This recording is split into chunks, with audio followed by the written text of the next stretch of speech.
जय भीम साथियों।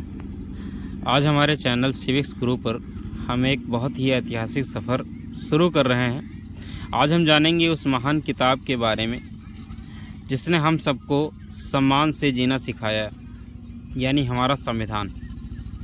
आज की वीडियो उन सभी भाई बहनों, बुज़ुर्गों और युवाओं के लिए है जो बिल्कुल आसान भाषा में समझना चाहते हैं कि हमारा देश कानूनन कैसे चलता है। तो बिना देर किए चलिए शुरू करते हैं।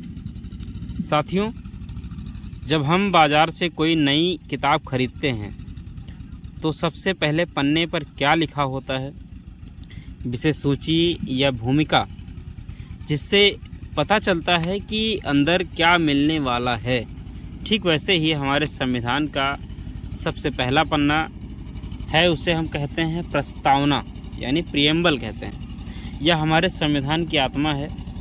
इसकी शुरुआत होती है इन जादुई शब्दों से, हम भारत के लोग।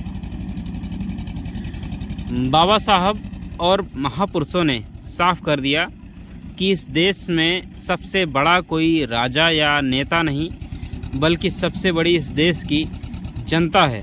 यह प्रस्तावना कहती है कि भारत में रहने वाले हर व्यक्ति को बराबरी का हक मिलेगा और न्याय मिलेगा और सबको अपने धर्म और विचार की आज़ादी होगी।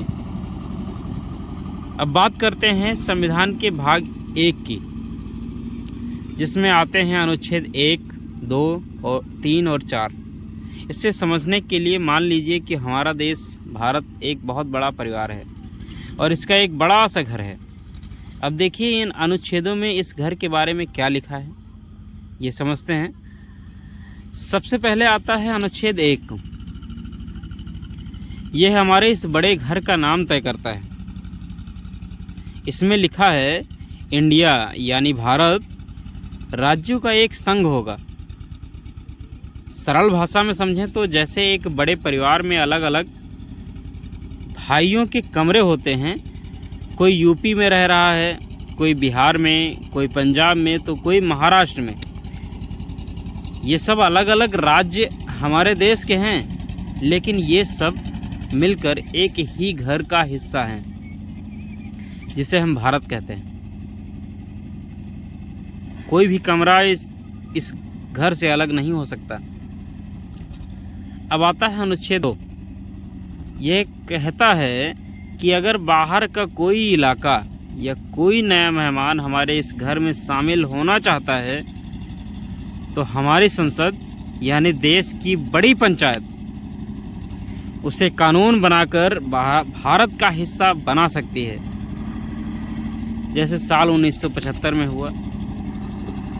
उस साल 1975 से पहले सिक्किम एक अलग देश हुआ करता था, लेकिन वहाँ के लोगों ने कहा कि हमें भारत के परिवार में शामिल होना है, तो अनुच्छेद 2 के तहत उसे भारत का एक राज्य बना लिया गया।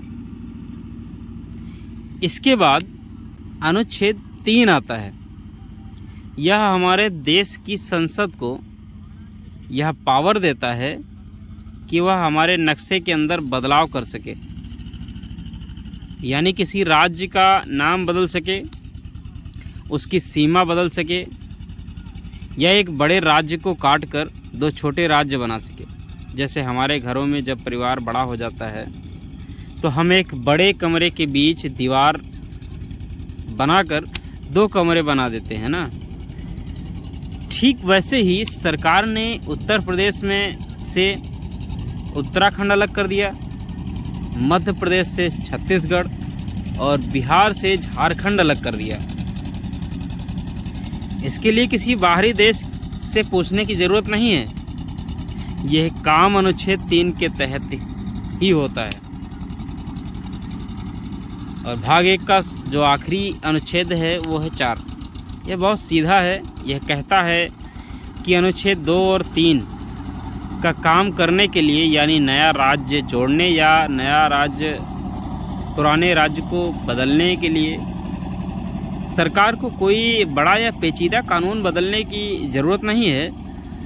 हमारी संसद इसे बिल्कुल सीधे और साधारण बहुमत से पास कर सकती है। इसमें राष्ट्रपति जी भी रुकावट नहीं डालेंगे। तो साथियों, आज हमने बहुत ही आसान भाषा में समझा कि हमारे संविधान की प्रस्तावना क्या है और अनुच्छेद 1 से 4 तक हमारा देश अपनी सीमाओं को कैसे संभालता है। अगर आपको यह बात समझ में आई हो और अच्छी लगी हो तो अपने इस भाई के चैनल द सिविक्स गुरु को ज़रूर सब्सक्राइब करें, इस वीडियो को लाइक करें और गांव के हर एक दोस्त और रिश्तेदार के साथ शेयर करें ताकि हर कोई अपने देश के कानून को जान सके। मिलते हैं अगले वीडियो में जहां हम बात करेंगे हमारी नागरिकता की। तब तक के लिए अपना ख्याल रखें। जय भीम, जय संविधान साथियों।